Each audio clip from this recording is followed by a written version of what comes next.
The Arizona sun beat down mercilessly on Fort Huachuca as Sergeant Sarah Mitchell wiped down the M230 chain gun mounted beneath the Apache helicopter.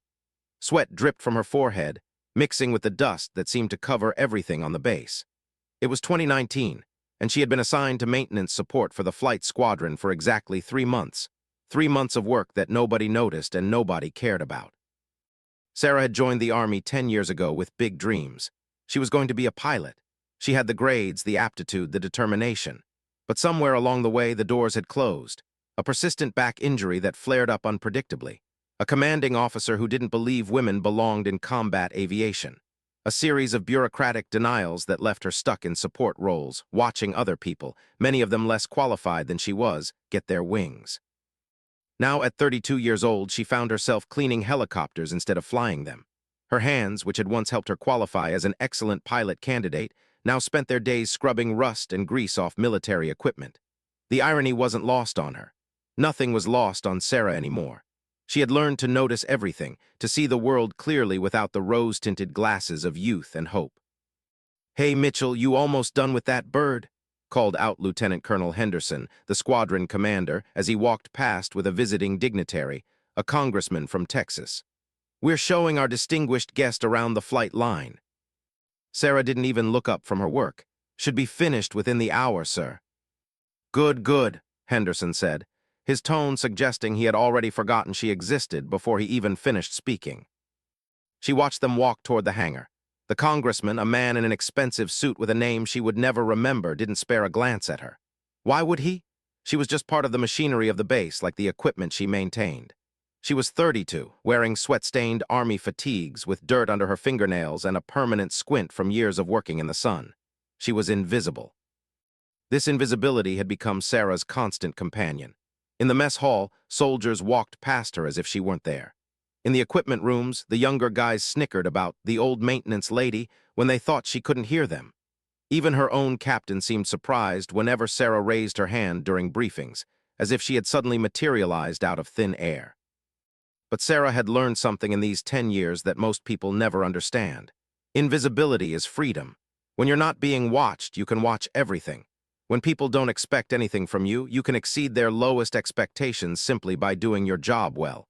And Sarah did her job well. She always had. The Apache helicopter she was working on today was particularly temperamental. It had come back from maintenance with several components not quite right. Sarah had noticed immediately a slight wobble in the ammunition feed, a cooling fan that didn't quite meet spec, a fuel line connection that was a millimeter loose. She had fixed all of them quietly, without mentioning the mistakes made by the contracted maintenance crew. She simply did the work. This was how Sarah had survived 10 years in a male-dominated military with dreams deferred. She showed up, she did the work, she did it better than most people expected, and she asked for nothing in return. No attention, no praise, no recognition, just the satisfaction of a job done right. As the afternoon wore on, Sarah felt the weight of the day pressing down on her shoulders. Her back was acting up again. It always did when the temperatures soared like this. She had taken her medication that morning, but the pain was a dull ache that never quite went away. Some days it was just background noise. Other days it reminded her of all the things she couldn't do, all the futures that had been stolen from her. She worked methodically, checking off each item on the maintenance list. The gun was clean now, the ammunition magazine secure, the electrical connections verified. The Apache was ready to fly. Tomorrow, some pilot would take this helicopter up, maybe into a combat zone, maybe just for routine training. They would trust that the machine would work. They would trust that someone like Sarah, had done the work correctly. And Sarah would be here, doing the same thing with another helicopter. And no one would thank her. No one would know her name. No one would care that she had spent her morning ensuring that a multi-million-dollar piece of military hardware was safe and functional. She was finishing up the final checks when she heard the sound of boots approaching on the tarmac. It was unusual. The flight line was largely empty at this time of day. Most of the pilots were in the ready room or already gone for the day. Sarah didn't look up, though. She knew the pattern. Someone always had one more thing that needed doing. "Excuse me," came a male voice, younger than Henderson's, with a slight southern accent. "Is this Apache ready for pre-flight?" Sarah climbed down from the helicopter, steadying herself against the landing skid. She grabbed her maintenance clipboard and turned to see who was asking. It was a pilot she didn't recognize, early 30s, with the build of someone who took his physical training seriously.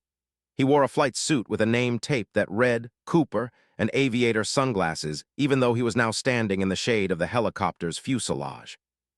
"All systems checked and verified," Sarah said, keeping her voice professional and neutral. "She's ready to go whenever you are, sir." The pilot nodded, but he didn't leave. Instead, he did something that happened very rarely. He actually looked at Sarah, not through her, not around her, but directly at her as if she were a person worthy of his attention. "How thorough was the maintenance?" he asked. "I mean really thorough, because I'm flying this up to Phoenix tomorrow for a priority mission and I need to know the bird's solid."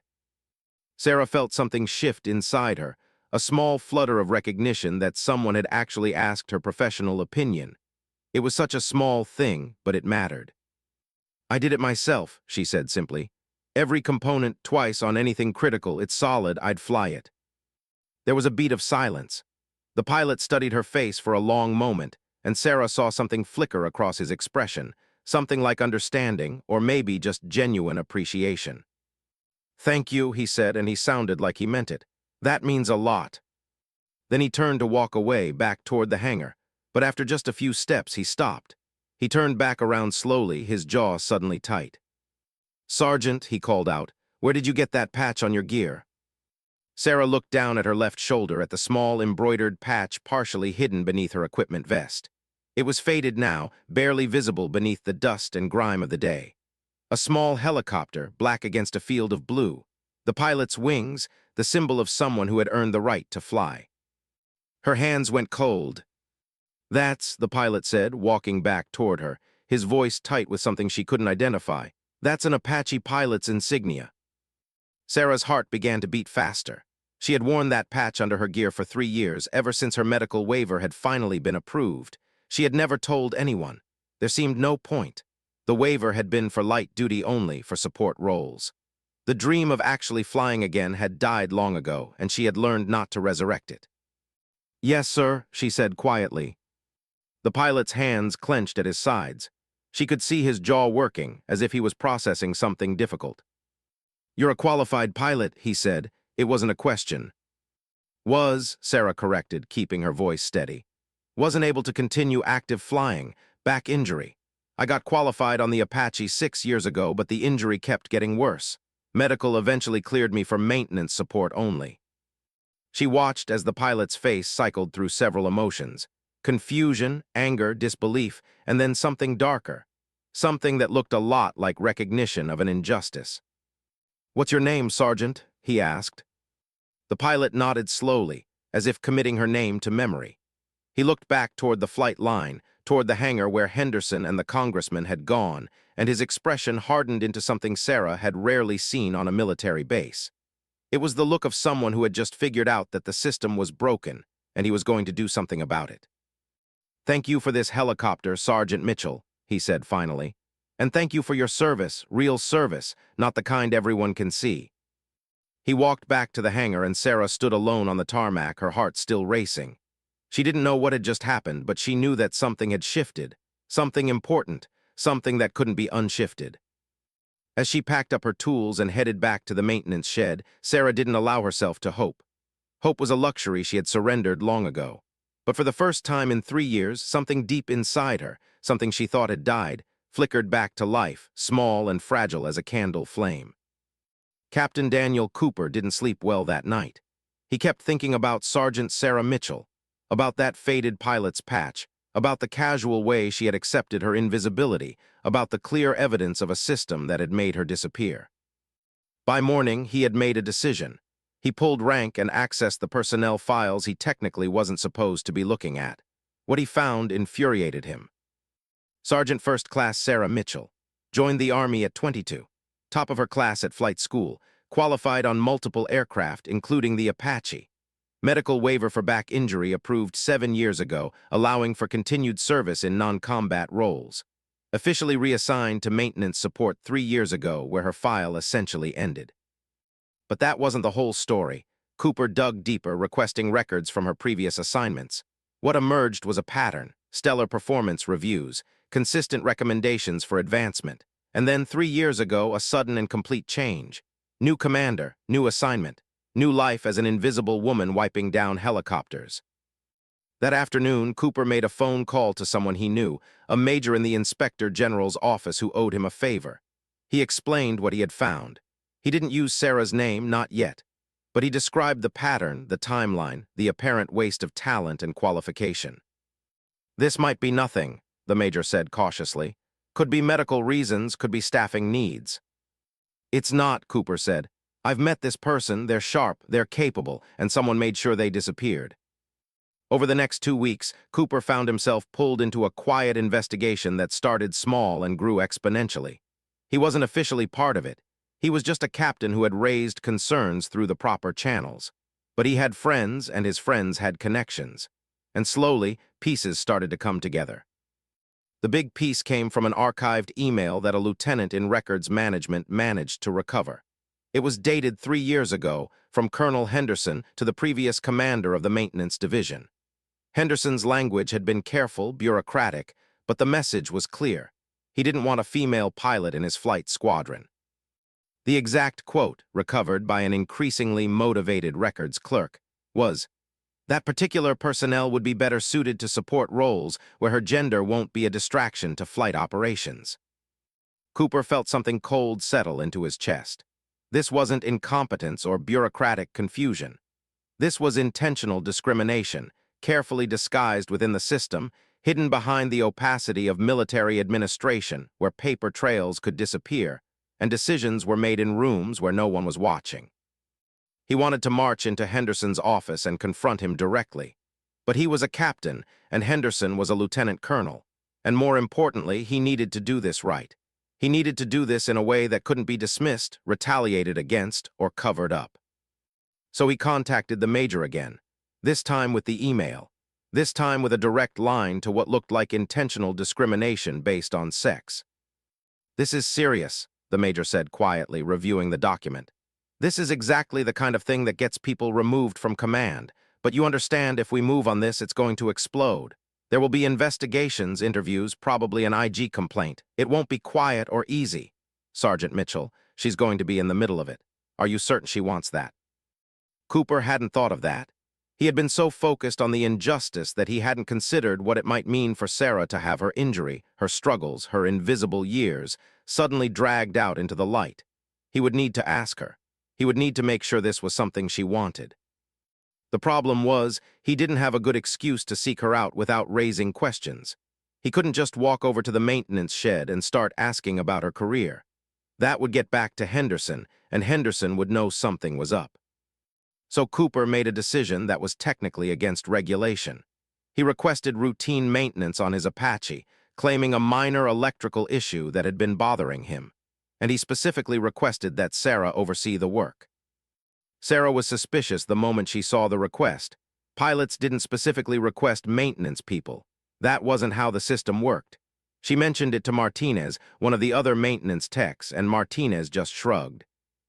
"Maybe he likes your work," Martinez said, though his tone suggested he thought that was unlikely.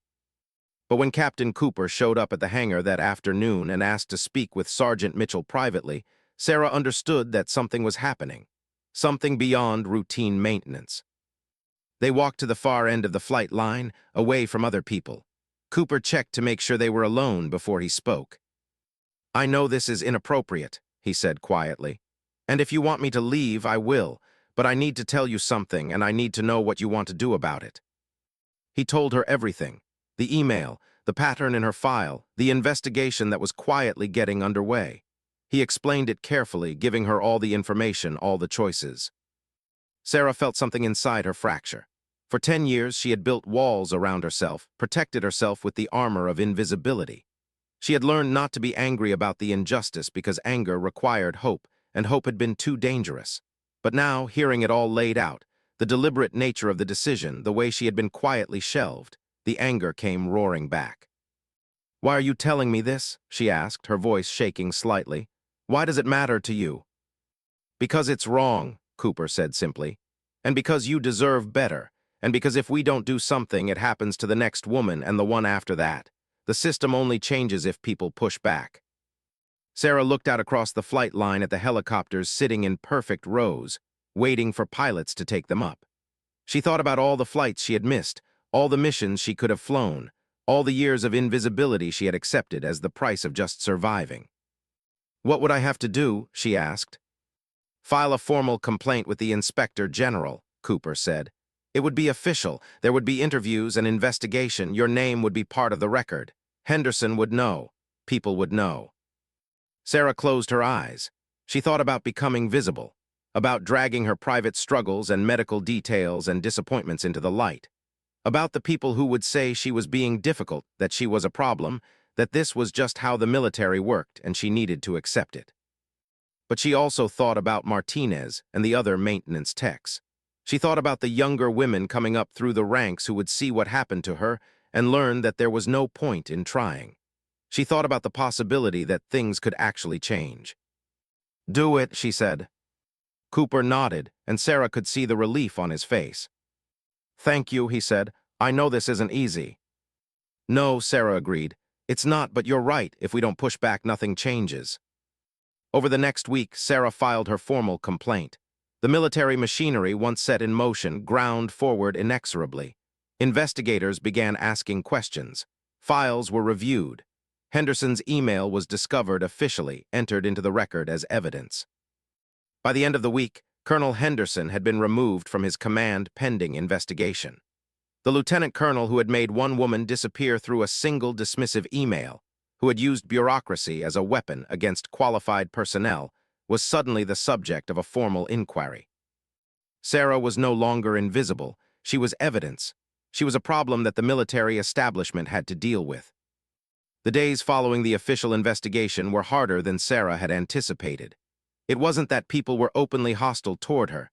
That would have been more straightforward. Instead, there was a strange, uncomfortable distance that opened up around her. The younger soldiers who had been neutral before now seemed uncertain in her presence.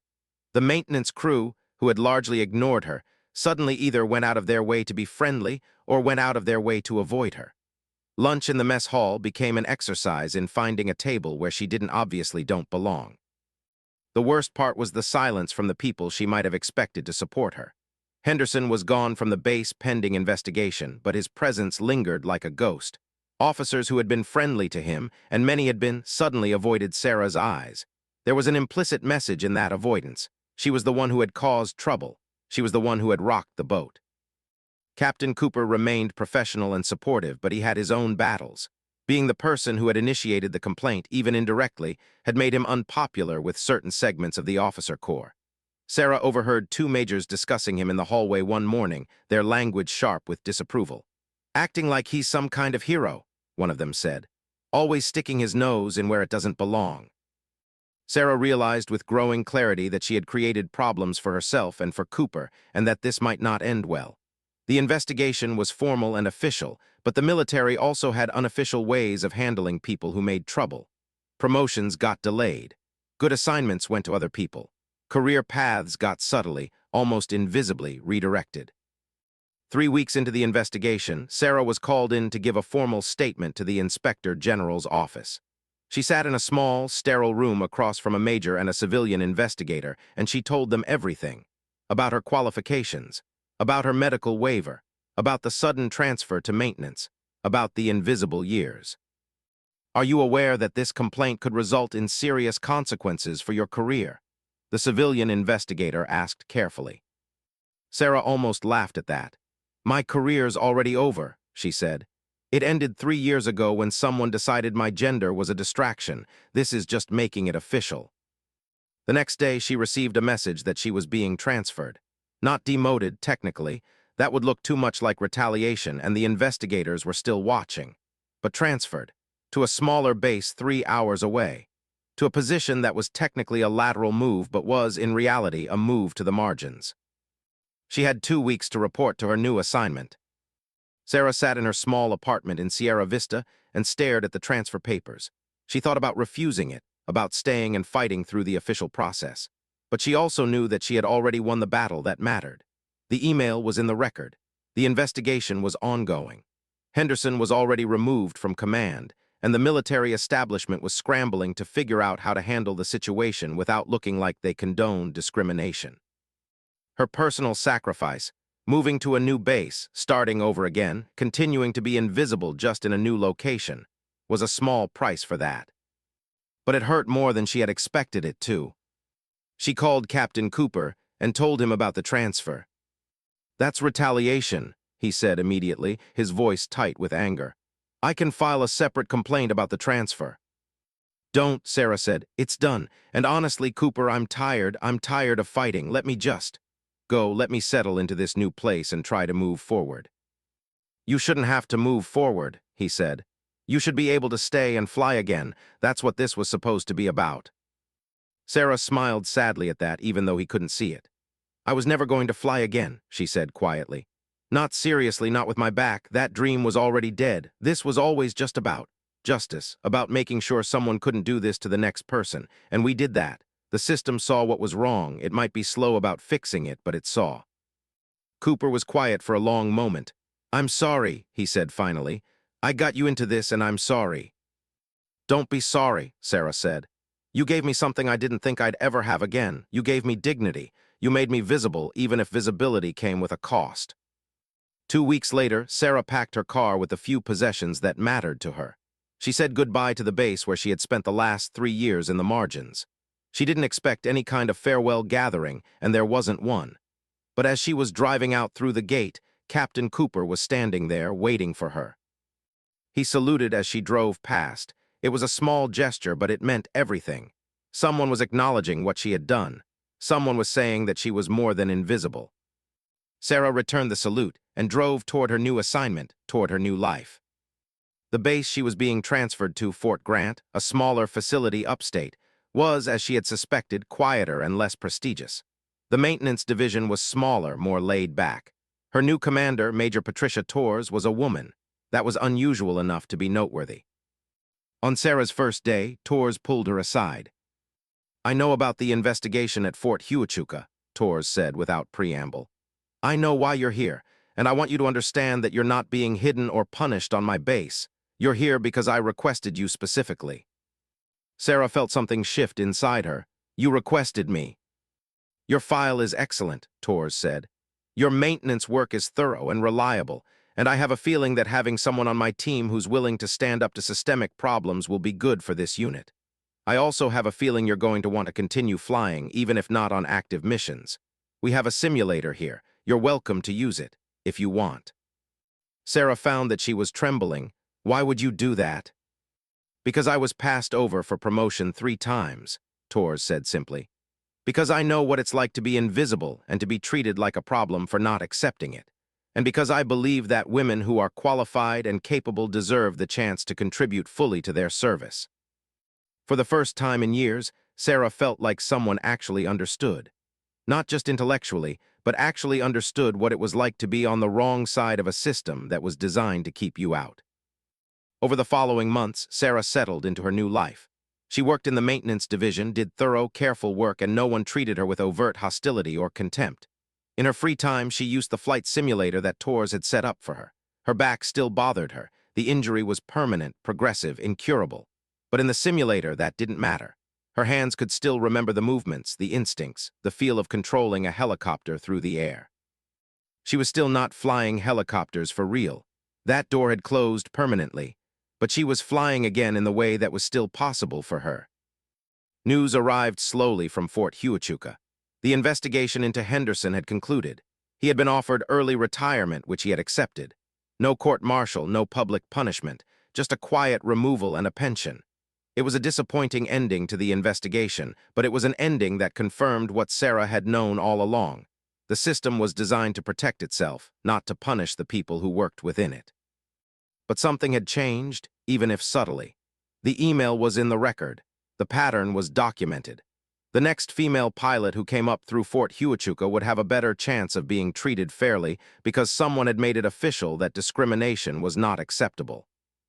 6 months after her transfer to Fort Grant, Sarah received an unexpected visitor. It was Captain Cooper, now Major Cooper. He had been promoted. He was also, she learned, in the process of being transferred to a new command. Before he left, he wanted to see her. They met at a coffee shop off base, away from official channels. Cooper looked older than he had 6 months ago. The stress of the investigation and its aftermath had aged him, but he was also smiling, genuinely happy. "I have something to tell you," he said, once they were seated with their coffee. "Something that's not official yet, but it will be very soon. I wanted you to hear it from me first." "Okay," Sarah said cautiously. "The Air Force is implementing new procedures," Cooper explained. "They've created a position dedicated to equity in flight operations. It's going to be headed by a brigadier general, and the position is designed specifically to identify and address systemic discrimination in personnel assignments. It's a direct response to your case specifically." Sarah felt dizzy. That's not because of me." "It absolutely is," Cooper said. "Your investigation exposed a pattern that had been going on for years, but more than that, it made the Pentagon take a long, hard look at their entire system.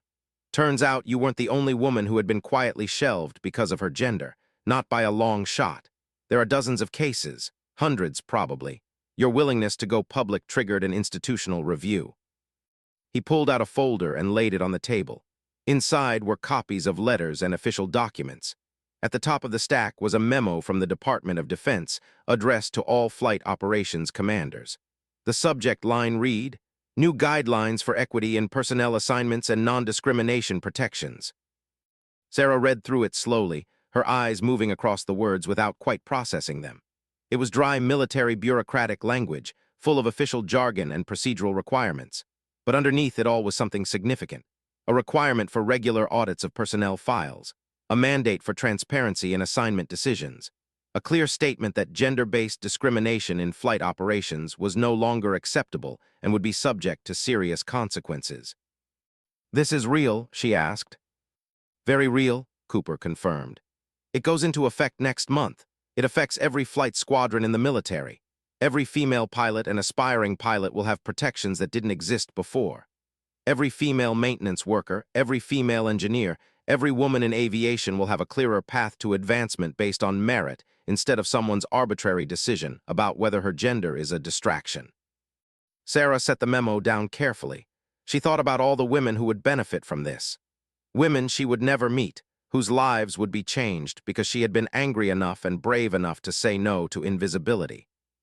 "There's something else," Cooper said. He pulled out another letter. This one was on official Department of Defense letterhead. "You've been recognized for service and for your bravery in addressing systemic inequity. You're receiving a commendation medal. It's being presented in a formal ceremony in 2 weeks. You'll need to arrange travel back to the Pentagon." Sarah read the letter 3 times. She couldn't quite believe it was real. "I don't know what to say," she said finally. "Say you'll accept it," Cooper said. "Say you'll be there, and say you'll continue to speak out if asked. This isn't over. These new policies are just the beginning. There's going to be cultural resistance, and there's going to be pushback. We need people like you, people who have lived through this and survived it, to continue to advocate for change." "I don't know if I'm strong enough for that," Sarah said quietly. Cooper reached across the table and took her hand. It was an unusual gesture, bordering on inappropriate, but Sarah understood what it meant. It was acknowledgement. It was solidarity. It was recognition that she had been through something difficult and had come out the other side. "You are," he said. "You've already proven that you are." The commendation medal ceremony was held in a formal auditorium at the Pentagon.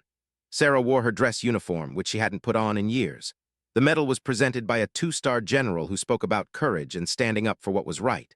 There were other recipients of the same honor, an engineer who had blown the whistle on safety violations, an officer who had reported financial fraud.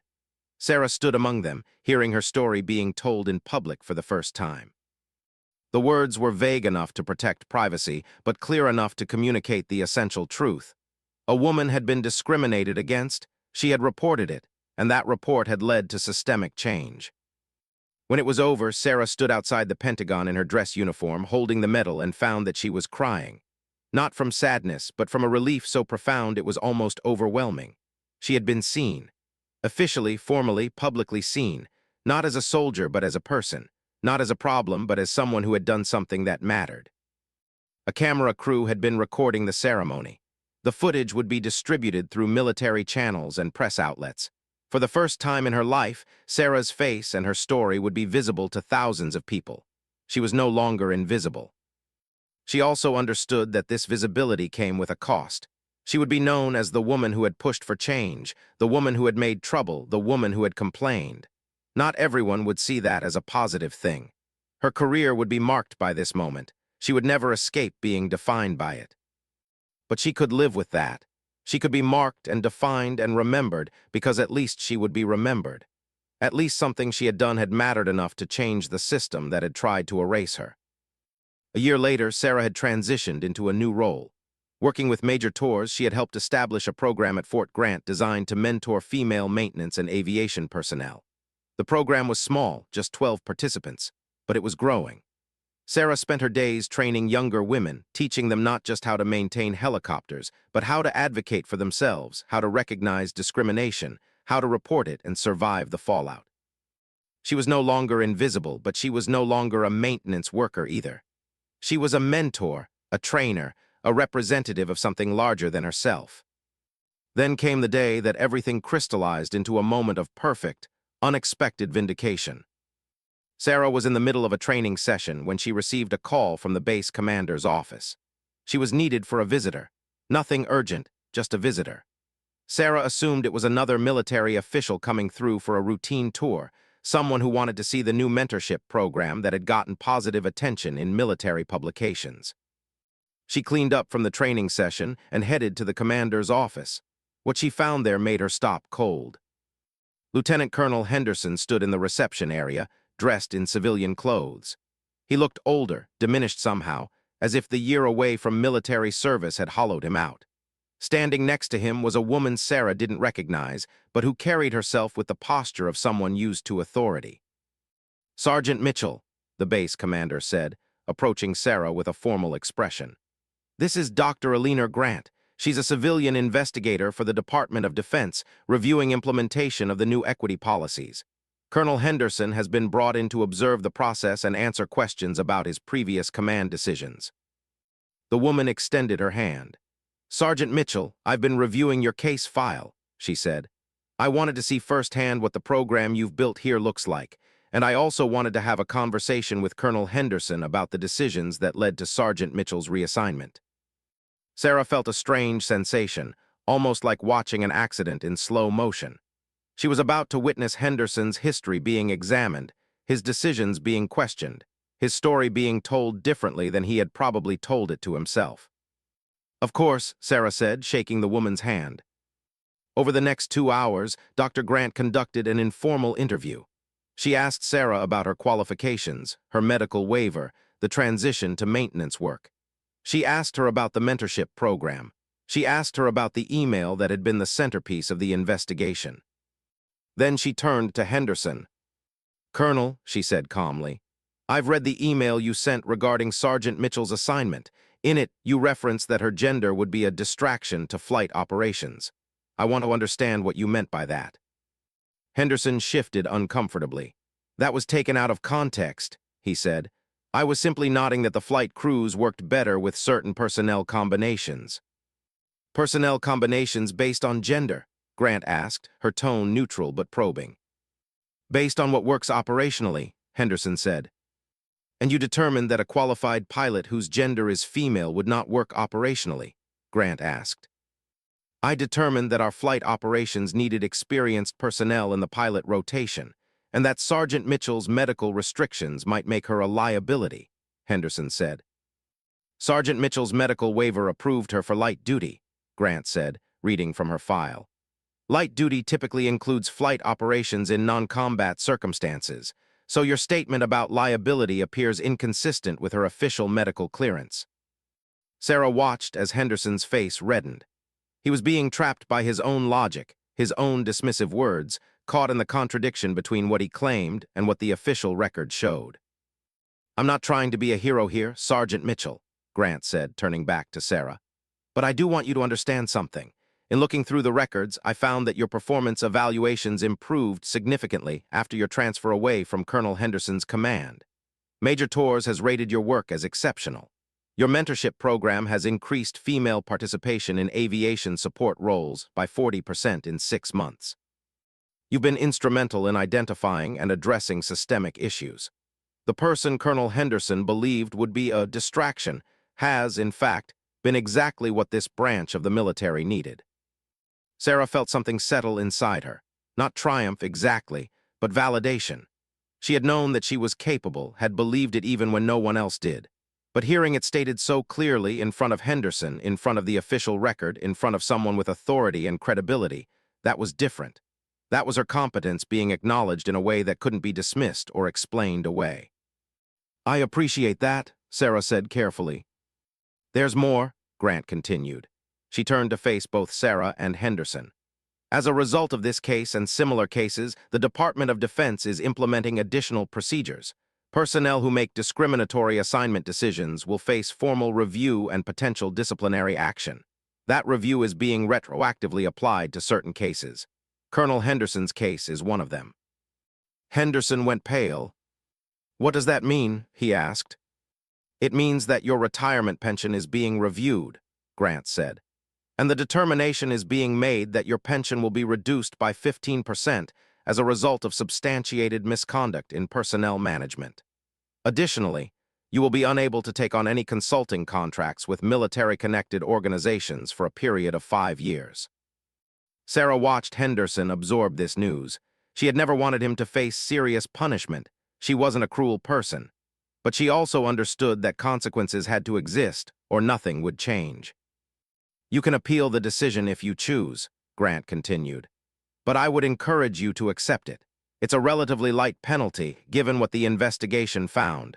Full court-martial proceedings could have resulted in much more serious consequences." After Henderson and Dr. Grant left, Sarah sat alone in the commander's office and allowed herself to feel the full weight of what had just happened. She had been exonerated. Henderson had been held accountable. The system had acknowledged its mistake. Over the following weeks, the details filtered out through official channels. The news that the new equity policies were being applied retroactively, that senior officers were being held accountable for their discriminatory decisions, sent ripples through military leadership. Some people were angry, some people were afraid, but most importantly, some people were paying attention. The message was clear: discrimination had consequences. Sarah didn't become famous. She didn't become rich or widely known outside military circles. But within the Air Force, her name became synonymous with something important. She had pushed back. She had demanded visibility.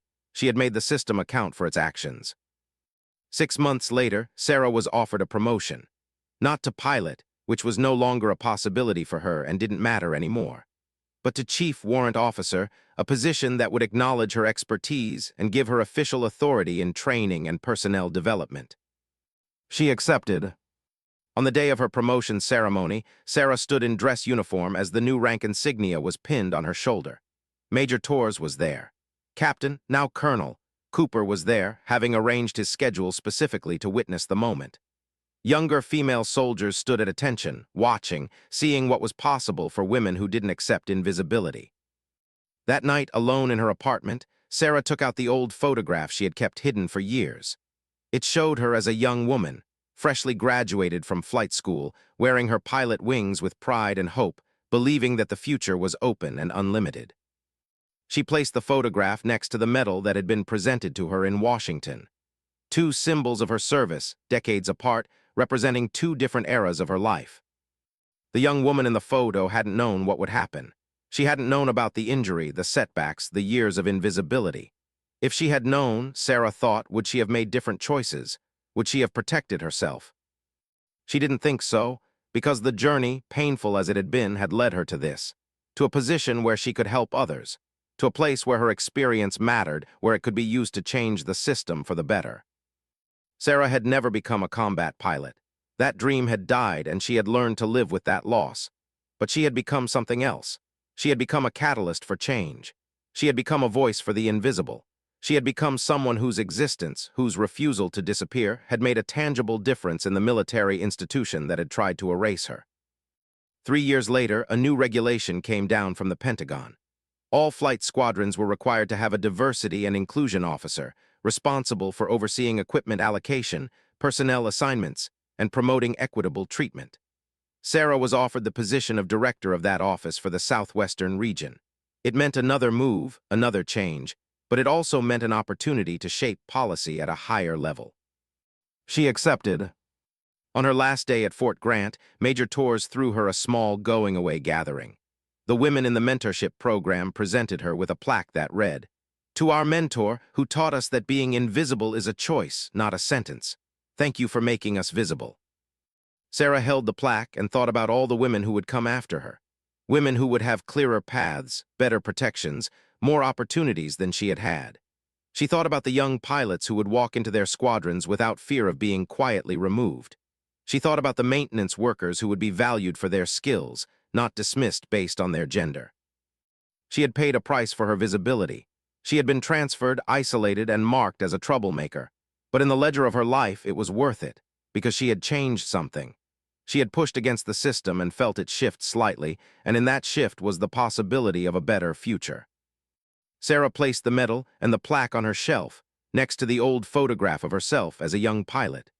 3 symbols of her journey, displayed together as a testament to the cost and value of standing up for what was right.